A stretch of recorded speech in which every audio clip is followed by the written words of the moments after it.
ଆଚ୍ଛା ଦେଇକି ଆମେ ଯୋଉ କର୍ମ କରୁଛନ୍ତି ବାବା, କର୍ମ କରିବା ଦ୍ୱାରା ପାପ ପୁଣ୍ୟ ହଉଛି ଯାହା ବି ହଉଛି, ଯଦି କର୍ମ ନ କରନ୍ତେ ତାହେଲେ ତ ଏଇ ପାପ ପୁଣ୍ୟ ବା ଜଗତର ଜନ୍ମ ମରଣ ଏଇ ସବୁ ଚକ୍ର ଚାଲନ୍ତା ନାହିଁ। ସେଟା ଶୁଣୁ, ନହିଁ କଶ୍ଚିତ୍ କ୍ଷଣମପି ଜାତୁତ୍ୟଷ୍ଟ୍ୟତ କର୍ମ କୃତ୍ କାର୍ଯ୍ୟତେ ହ୍ୟୈବ ସଃ କର୍ମ ସର୍ବ ପ୍ରକୃତି ଜରି ଗୁଣୈଃ। ବୁଝିଲେ କି? କେହି କେବେ କର୍ମ ନ କରିକି ବିଶ୍ୱ ବ୍ରହ୍ମାଣ୍ଡରେ ରହିପାରିବନି। ପ୍ରକୃତି ଦ୍ୱାରା ଆମେ ସମସ୍ତେ ସବୁ କର୍ମରେ କରିବା ହିଁ କରିବା। ଶରୀର ଧାରଣ ରହିଛି ମାନେ କର୍ମ କରିବାକୁ ପଡ଼ିବ। ତେଣୁ କର୍ମ ଯେହେତୁ ଆମେ କରିବା, ସେଥିରେ ପାପ ଅଛି ପୁଣ୍ୟ ଅଛି। ତେଣୁ ଆମେ ପାପ କର୍ମ ଟିକେ ଛାଡ଼ି ପୁଣ୍ୟ କର୍ମଟି କରିକି ଆମେ ଉଚ୍ଚତର ଜ୍ଞାନ ସାଧନ।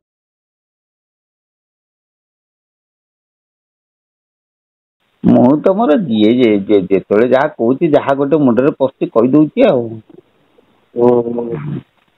ନା ସମସ୍ତେ ତାଙ୍କୁ ଯିଏ ବି ଦେଖୁଥିବ ସେଟା ସବୁ ଠାକୁରଙ୍କ କଥା ତ, ଆଉ ଅନୁଭବର କଥା ସବୁ ସମସ୍ତଙ୍କ ମନକୁ ଯାଉଛି। ତାପରେ ଏବେ ଉପନିଷଦ ଛାଡ଼ିବା। ଆଚ୍ଛା। ଗୀତା ତ ମୁଁ ଛାଡ଼ିନି, ଗୋଟେ ଗୀତା ବି ଛାଡ଼ିବି ପଦେ ପଦେ, ଗୋଟେ ଗୋଟେ ଶ୍ଲୋକକୁ ଆଲୋଚନା କରି ମଝିରେ ମଝିରେ ଆଉ। ସେ କଥା ଆପଣଙ୍କର କାଲି ପହରଦିନ ଛାଡ଼ିଥିଲେ ବାବା, ସେ କଥା ଯୋଉ ଆପଣ କହିଛନ୍ତି ସେଟା ଗୋଟେ ମନରେ ଗୋଟେ ପ୍ରଶ୍ନ ଆସିଲା ବାବା। ଯେ ସମସ୍ତେ କହୁଛନ୍ତି ମନୁଷ୍ୟ ଜନ୍ମ ପାଇଛନ୍ତି ମୁକ୍ତି ପାଇବା ପାଇଁ, ବାସ୍ତବରେ ମୁକ୍ତିର ପରିଭାଷା କଣ ବାବା? ମୁକ୍ତିର ପରିଭାଷା ମୁଁ 2-3ଟା ଖଣ୍ଡ କହୁଛି, ବୁଝଉଛି ଶୁଣୁ। ଯେ ଯିଏ ବନ୍ଧା ହେଇଛି ତାକୁ ଫିଟେଇ ଦେଲେ ମୁକ୍ତି। ଆଜ୍ଞା। ଆଚ୍ଛା, ଏଇ ବନ୍ଧନ ମୋଚନଟା କେତେ ପ୍ରକାରର ବନ୍ଧନ ଅଛି ଶୁଣ। ଗୋଟେ ହଉଛି ଶାରୀରିକ ବନ୍ଧନ, ଗୋଟେ ମାନସିକ ବନ୍ଧନ, ଗୋଟେ ବାଚନିକ ବନ୍ଧନ। କାୟ ମନ ବାକ୍ୟ 3ଟା ହଉଛି ବନ୍ଧନ। ଶାରୀରିକ ବନ୍ଧନ କଣ ନା, ଶାରୀରିକ ବନ୍ଧନ ହଉଛି ଯେ ସେ ଶରୀରଟା ବନ୍ଧା ପଡ଼ିଯାଇଛି ତମ ସ୍ତ୍ରୀ ପାଖରେ, ସେଟା ଶାରୀରିକ ବନ୍ଧନ। ତମେ ସେ ବନ୍ଧନକୁ କାଟିକି ଆସିପାରୁନା, ହେଲା। ବାଚନିକ ବନ୍ଧନ ହଉଛି ବାକ୍ୟ, ହେଲା କି? ମୁଁ ଏଇଟା କହିଛି, ଏଇଟା କରିମି, କଥାରୁ ତମେ କାଟିକି ତମେ ସେଠିକି ଆସିପାରୁନା, ବାଚନିକ ବନ୍ଧନ। ମାନସିକ ବନ୍ଧନ ହଉଛି କଣ ନା, ମନରେ ତମେ ଏଇ କଥା ଗୁଡାକ କାମନା କରୁଛ, ଘର କରିବ, ଇଏ କରିବ, ସେ କରିବ, ତାକୁ ସେ ମନ ଭିତରୁ ଛାଡିକି ତମେ ନିବୃତ୍ତ ହେଇପାରୁନା, ଏସବୁ ବନ୍ଧନ। କିନ୍ତୁ ଏଇ ବନ୍ଧନରୁ ମୁକ୍ତି ହବା ପାଇଁ ହେଲେ ମନକୁ ଯଦି ଇନ୍ଦ୍ରିୟରୁ ପ୍ରତ୍ୟାହାର କରିନବ, ମନକୁ ଇନ୍ଦ୍ରିୟରୁ ପ୍ରତ୍ୟାହାର କରିଦେଲେ ସେ ବନ୍ଧନ ମୁକ୍ତି ହେଇଯିବ। କାହିଁକିନା ମନଟା ସବୁବେଳେ ଇନ୍ଦ୍ରିୟରେ ବାନ୍ଧି ହେଇଛି। ଚକ୍ଷୁ, ମୁଖ, ନାସା, କର୍ଣ୍ଣ, ଜିହ୍ବା, ଚର୍ମ, ଏଇ ଯୋଉ 5 ହେଲା, ଏଇ 5ରେ ଦିନରେ ସିନା ଦେଖାଶୁଣା କରିକି ମନ ବାନ୍ଧି ହେଇଛି, କଳ୍ପନା କରୁଛି। ରାତିରେ ଶୋଇଲା ବେଳେ ମଧ୍ୟ ସେ କଳ୍ପନା କରୁଛି ସେ ଇନ୍ଦ୍ରିୟ କଥା ଗୁଡିକ। କହୁନୁ, ମନ କେତେବେଳେ ହେଲେ ସ୍ଥିର ରହୁନି। ଦିନରେ କଳ୍ପନା କରୁଛି, ରାତିରେ କଳ୍ପନା କରୁଛି, ସେ ନିର୍ବିକଳ୍ପ ହେଇପାରୁନାହିଁ। ନିର୍ବିକଳ୍ପ ହବା ଏତେ ସହଜ ନୁହଁ। ଆଚ୍ଛା, ତେଣୁ ମନକୁ ଆମେ ଯଦି କଳ୍ପନା, ଯେତେ ମନର ଧର୍ମ ହେଲା କଳ୍ପନା କରିବା, କିନ୍ତୁ ଆମେ ଯଦି ଭିନ୍ନ ଭିନ୍ନ କଳ୍ପନା ନ କରିକି ଗୋଟିଏ କଳ୍ପନାରେ ବାନ୍ଧିଦବା, ତାପରେ ତାକୁ ନିର୍ବିକଳ୍ପ କରିଦେଲେ ହେଇଯିବ। କଣ୍ଟାକୁ କଣ୍ଟାରେ କାଢିକି ଉଭୟ କଣ୍ଟାକୁ ଫୋପାଡ଼ି ଦେଲେ କାମ ସରିଲା। ଠିକ ସେମିତି ମନର ଧର୍ମ ହେଲା କଳ୍ପନା କରିବା। ସେ ନାନାଦି ଜିନିଷ କଳ୍ପନା କରିକିରି ସେ ବାନ୍ଧି ହେଇକି ରହିଛି ସଂସାର ବିଷୟରେ, ଆସକ୍ତରେ, ହେଲା କି? ତେଣୁ ସେଇ ଶହ ଶହ କାମନା, ଶହ ଶହ କଳ୍ପନାକୁ ସେ ନ କରିକିରି, ତାର ଧର୍ମ ତ ହେଲା କଳ୍ପନା କରିବା। ଗୋଟିଏ ନାମକୁ ସେ କଳ୍ପନା କରୁ, ଗୋଟେ ଗୁରୁ ନାମକୁ ସେ ଅହରହ ଚିନ୍ତା କରୁ। ଚିନ୍ତା କଲେ କଣ ହବ ନା, ଅନ୍ୟ କାମନାରୁ ମନଟା ନିବୃତ୍ତ ହେଇଗଲା। ଆଉ ଗୁରୁ ନାମରେ ଯେତେବେଳେ ଗୋଟିଏ କାମନା ରହିଲା, ନାମ କଣ କରିବ ନା, ତାକୁ ଧୀରେ ଧୀରେ ଧୀରେ ଧୀରେ କଣ କରିବ ନା, ନିଶ୍ଚଳ ଅଞ୍ଚଳକୁ ଟାଣିବ, ନିବୃତ୍ତି ଅଞ୍ଚଳକୁ ଟାଣିବ। ନିଷ୍କମ୍ପ ଅଞ୍ଚଳ, ମନଟା କମ୍ପନ ନା, ଭାଇବ୍ରେସନ।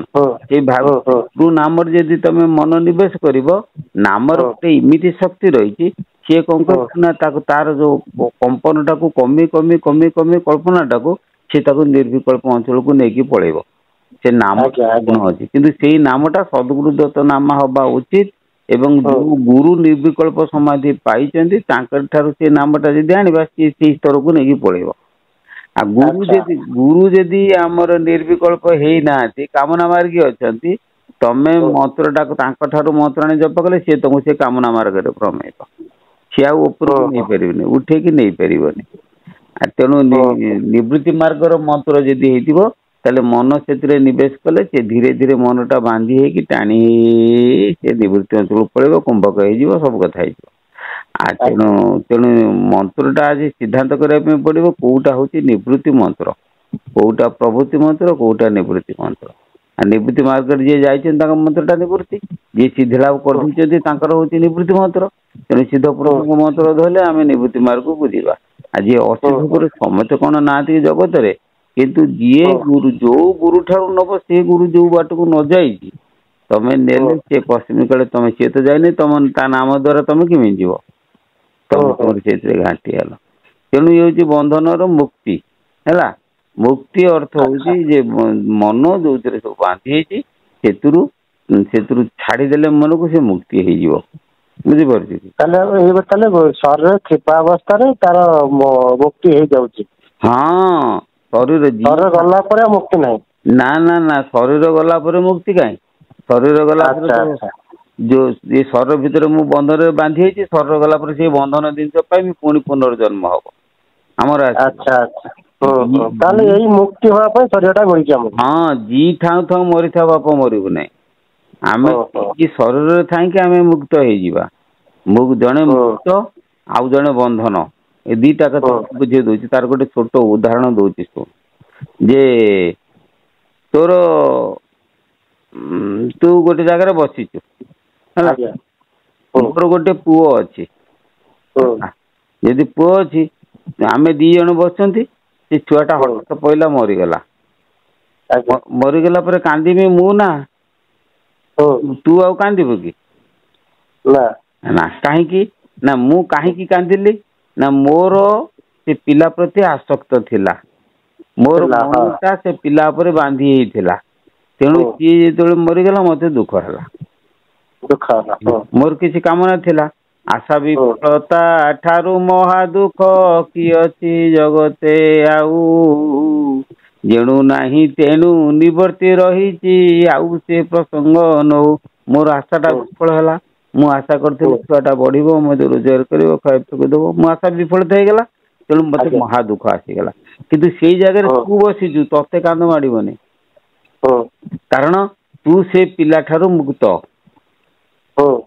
से पिला सहित मु बंधन पड़ी किंतु तू बंधन पड़नु तू मुक्त कहीं ता प्रति तोर आसक्त किसी ना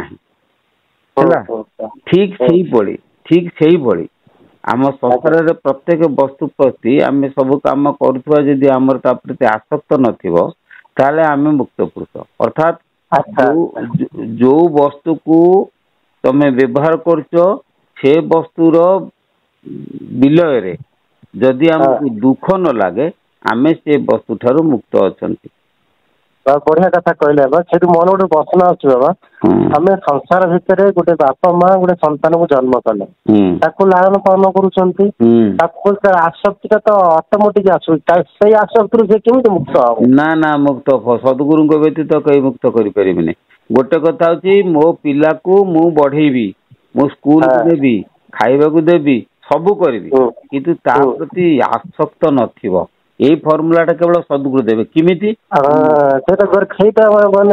संसार काटिकर पाठ ना हाँ किंतु सेई पिलाटा आसक्त न रहिबार कारण हूँ गोटे जिनस कौन जदि मु सबु बेले भाबिबी ये पिलाटा मोर नुहे सब बेले भाबिबी पिलाटा मोर नुहे सी कर्म नहीं जन्म ग्रहण कर फलटा ता कर्म जो सी भोगिब सुखटा तार दुखटा तार मु तार कई नुहे मु गोटे कथा हूँ जेहेतु सी जन्म देगी कर्म देला पर्यटन मुझे लालना पालना करी छाड़देवी तेणु सी तार ता कर्म नहीं जीव मोर से किसी मन नाखिबा दरकार नहीं से आसक्तरा जदि काटिदेव ताले तुम बंधन मुक्त हो किंतु आमे भावुँ कौन मो पुओ मो पुओ भावनाटा जदि काटिदे ना ये पुओटा मोर नुहे ये जन्म रे सी तार प्रकृति दत्त प्रकृति देती सी मो पाखरे जन्म होती तेणु सी कर्म नहीं बढ़ो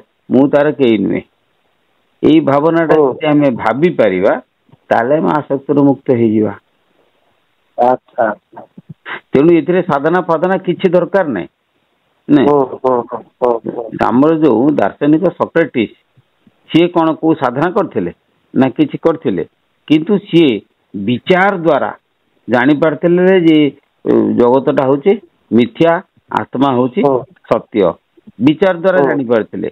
ଏଇ କଥାକୁ ପ୍ରମାଣ କରିବା ପାଇଁ ରଜା ଯେତେବେଳେ ତାକୁ ସୋମଲୋକି ବିଷ ଦେଲେ ସେ ହସି ହସିକି ପାନ କଲେ। ଅର୍ଥାତ୍ ତେଣୁ ଏମିତି କୋଉ ବ୍ୟକ୍ତି ନାହାନ୍ତି ବର୍ତ୍ତମାନ ସୁଦ୍ଧା ପୃଥିବୀରେ ଯିଏକି ହସି ହସିକି ବିଷ ପାନ କରିବ, ହସି ହସିକି ମୃତ୍ୟୁବରଣ କରିବ, ବିଷ ଖାଇକି ହସି ହସିକି ମରିବ। କେବଳ ଜଣେ ଲୋକ ଥିଲେ ସକ୍ରେଟିସ୍, ଯିଏକି ତାର ଜ୍ଞାନ ହେଇଯାଇଥିଲା। ବୁଝିପାରିଲ? ସେଇ ତାକୁ ହିଁ କୁହାଯାଏ ଜ୍ଞାନ। ସେଇ ଜ୍ଞାନକୁ ଜାଣିବା ପାଇଁ ଯୋଗ, ଆସନ, ପ୍ରାଣାୟାମ, ଗୁରୁ ଧରିବା, କର୍ମ କରିବା, ଏଗୁଡା ସବୁ କରିବା। ପ୍ରଥମ କଥା ହେଲା ତମର କେମିତି ଜ୍ଞାନଟା ହବ। ଜ୍ଞାନ ହେଇଗଲେ ତମେ ସଂସାରରୁ ମୁକ୍ତି ହେଇଯିବ। ଜ୍ଞାନ ହିଁ ମୁକ୍ତି ଦବ। ଜ୍ଞାନ ହେଇଗଲେ ଯେ ଭ୍ରମ ତୁଟିଗଲା, ଯେ ସବୁ ଅଛି କିଛି ନାହିଁ। ବାସ୍ ସେଇ ଭ୍ରମଟା ତୁଟିବା ପାଇଁ ଆମେ ଗୁରୁଙ୍କୁ ଧରନ୍ତି ବା। ଗୁରୁ ଦି ପ୍ରକାର ବାଟରେ ଭ୍ରମ, ଏବେ ତାଙ୍କୁ କହିକି ଭ୍ରମ ତୁଟାନ୍ତି, କିଛି କାମ ଥିବେ ଯୋଉ କାମ କରିବା ଦ୍ୱାରା ସେ ଅନୁଭବ ପାଇବ, ଅନୁଭବ ପାଇଲେ ତାର ଭ୍ରମ ତୁଟି ହେଇଯିବ ଅଟୋମେଟିକ। ତମେ ଯେତେବେଳେ ଧ୍ୟାନରେ ବସିବ, କୋଉ ଯୋଗ କାପରେ କରିବି ସେଇ ନାମ କହିଦବ ଅଟୋମେଟିକ। କେମିତି କୋଉଠି କଣ କରିବି କହିଦବ। ତମେ ଧ୍ୟାନ କରିକି ଉଠି ସାରିଲା ପରେ ଯଦି ତମର ଜ୍ଞାନ ବିଚାର ମନକୁ ନ ଆସେ, ଜାଣିବ ସେ ମନ୍ତ୍ର ଠିକ ନୁହେଁ, ସେ ଗୁରୁ ଠିକ ନୁହେଁ। ତେଣୁ ଧ୍ୟାନ କରିସାରିଲା ପରେ ଜ୍ଞାନ ବିଚାର ମନକୁ ଆସେ ଅଟୋମେଟିକ। ସେତେବେଳେ ଜାଣିବ ମନ୍ତ୍ର ଠିକ, ଗୁରୁ ଠିକ, ସବୁ ଠିକ। ସବୁ କଥାର ଗୁରୁଙ୍କ ସଦ୍ଗୁରୁଙ୍କ ପାଖରେ ରହିଲେ ଚାବିକା ଠିକ। ସବୁ ହଉଛି ସଦ୍ଗୁରୁ। ସଦ୍ଗୁରୁଙ୍କୁ ଯଦି ମନ ସମର୍ପଣ କରିଦେଇ ପାରିବ ତାହେଲେ ଆଉ କିଛି ଅସୁବିଧା ନାହିଁ। ଗୋଟିଏ ଜିନିଷ ହଉଛି ଗୁରୁଙ୍କୁ ଯିଏ ଯେତିକି ଭଲ ପାଇବ ତାଠାରୁ ଗୁରୁଙ୍କ ଠାରୁ ଶକ୍ତି ସେତିକି ଯିବ। ଗୁରୁଙ୍କୁ ଭଲ ପାଇବାଟା ହେଲା ଦରକାର। କିନ୍ତୁ ଗୁରୁଙ୍କୁ କଣ ଭଲ ପାଇ ପାରୁଛନ୍ତି ଯୋଉମାନେ ସବୁ ଦୀକ୍ଷା ନେଉଛନ୍ତି? ଗୁରୁଙ୍କୁ ନାଇଁ, ସିଏ କଣ, ସିଏ ଆମରି ଭଳିଆ ମଣିଷ, ସିଏ କଣ ଜାଣିଛି? ନାଇଁ, ଗୁରୁଙ୍କୁ ତମେ ଭାବିବ, ତମେ ଯଦି ଭାବିବ ନା ଇଏ ଜ୍ଞାନର ଗନ୍ତାଘର, ଆଙ୍କ ଭିତରେ ଜ୍ଞାନ ପଶିକି ରହିଛି, ସେତେବେଳେ ଯାଇ ବୁଝିବ ନା, ଆଉ ନହେଲେ ହେଇପାରିବନି। ଯୋଉ ମାୟା ଗୋଟେ ଜିନିଷ, ସେଟା ମାୟା ଅର୍ଥ ହଉଛି ମିଛ। ମିଛ ମାନେ ଯୋଉ ଲୋକ ମାୟା ସାଧନା କରୁଛି, ଯୋଉ ଲୋକ ମାୟାକୁ ସାଧନା କରିକି ଗୁରୁ ବୋଲେଇଛି, ଲୋକମାନଙ୍କ ମନରେ ସେ ଲୋକଟା ଭଣ୍ଡ ତାନ୍ତ୍ରିକ ହେଇଥିବ, ଲୋକ କହିବେ ନା ନା ଏ ଲୋକଟା ହଉଛି ଭଲ, ଏ ଲୋକଟା ସାକ୍ଷାତ ଅବତାର। ଦେଖିବ ତା କର୍ମ ଗୁଡାକ ସବୁ ଭୁଲ କର୍ମ କରୁଥିବ, ତାକୁ ଶିଷ୍ୟ ଦେଖିକି ମଧ୍ୟ ସେ କହୁଥିବ ନା ନା ଇଏ ମୋର ହଉଛି ଅବତାର। ବୁଝିପାରୁଛ ନା? ୟାର ଜ୍ୱଳନ୍ତ ଉଦାହରଣ ତମେ ଜାଣିଛ। ସାରଥୀ ମହୁ ବାହାର କରୁଥିଲା, ସିମେଣ୍ଟ ଗାଈରୁ କ୍ଷୀର ବାହାର କରୁଥିଲା। ଏଟା ଅସମ୍ଭବ କଥା, ଲୋକ ଜାଣିକି ମଧ୍ୟ ପୁଣି ତା ମାୟାରେ ପଡିଲେ। କାହିଁକି? ହେମକୁ ରଙ୍ଗୀନ ପୂର୍ବ ବାର୍ତ୍ତା ନ ଶ୍ରୁୟତେ ବେଦ ପୁରାଣ ଶାସ୍ତ୍ରେ ତଥାପି ଦୃଷ୍ଟ୍ବା ରଘୁନନ୍ଦନସ୍ୟ ବିନାଶ କାଳେ ବିପରୀତ ବୁଦ୍ଧି। ତାମାନେ ଯେ ଯେତେବେଳେ ଯେ ସୁନାର ହରିଣଟେ ନଚ ପୂର୍ବ ବାର୍ତ୍ତା, ପୂର୍ବରୁ କେହି କୋଉଠି କଥାବାର୍ତ୍ତା ହବାର ବି କେହି ଶୁଣି ନାହିଁ ଯେ ସୁନାରେ ଗୋଟେ ହରିଣୀ ଅଛି। ନ ଶ୍ରୁୟତେ ବେଦ ପୁରାଣ ଶାସ୍ତ୍ର, ବେଦ ପୁରାଣ ଶାସ୍ତ୍ର କୋଉ ଜାଗାରେ ମଧ୍ୟ ଶୁଣା ଯାଇନାହିଁ ଯେ ଗୋଟେ ସୁନାର ହରଣ ଜଗତରେ ଅଛି। ତଥାପି ଦୃଷ୍ଟ୍ବା ରଘୁନନ୍ଦନସ୍ୟ, ରଘୁନନ୍ଦନ ରାମଚନ୍ଦ୍ର, ତଥାପି ସେ ତାକୁ ଦେଖିକି ବିନାଶ କାଳେ ବିପରୀତ ବୁଦ୍ଧି, ବିନାଶ ସମୟରେ ବୁଦ୍ଧିଟା ବିପରୀତ ହୁଏ। କଣ ବୁଝିପାରିଲ ନା? ସେଇମିତି ଯୋଉ କଥାଟିକି ଯୋଉ କଥାଟା ହଉଛି ଠିକ, ତାକୁ ଦୁଷ୍ଟ ଲୋକ ତାକୁ ଦୁଷ୍ଟ ବାଟରେ ନବ। କଥା ହଉଛି ଗୋଟିଏ, କିନ୍ତୁ ଲୋକଙ୍କର ଭାବନା ହେଇଥିବ ଅଲଗା ଅଲଗା। କଥା ହଉଛି ଗୋଟିଏ, ତାକୁ ଶୁଦ୍ଧ ଆତ୍ମା ସେ ତାକୁ ବିଶୁଦ୍ଧ ଭାବରେ ଚିନ୍ତା କରିବ, ଅଶୁଦ୍ଧ ଆତ୍ମା ତାକୁ ଅଶୁଦ୍ଧ ଭାବରେ ତାକୁ ଚିନ୍ତା କରିବ। କିନ୍ତୁ ଦେଖିଲା ବେଳକୁ କଥାଟା ହଉଛି ଗୋଟିଏ। ୟାର ଗୋଟେ ଜ୍ୱଳନ୍ତ ଉଦାହରଣ ମୁଁ ଦଉଛି ଶୁଣ। ଭଗବାନ ଶ୍ରୀକୃଷ୍ଣ ଯେତେବେଳେ ଗଲେ କୋଉଠିକି? କୁରୁ ରାଜସଭାକୁ। ସର୍ବଶେଷରେ ସିଏ ଗଲେ କଣ? ଶାନ୍ତି ଦୂତ ହେଇକି ଗଲେ। ସିଏ କହିଲେ ମୁଁ ଯାଇକି ଶାନ୍ତିର ବାର୍ତ୍ତା ଦେଇକି କେମିତି ଆଙ୍କୁ ମିଳେଇ ଦେବି।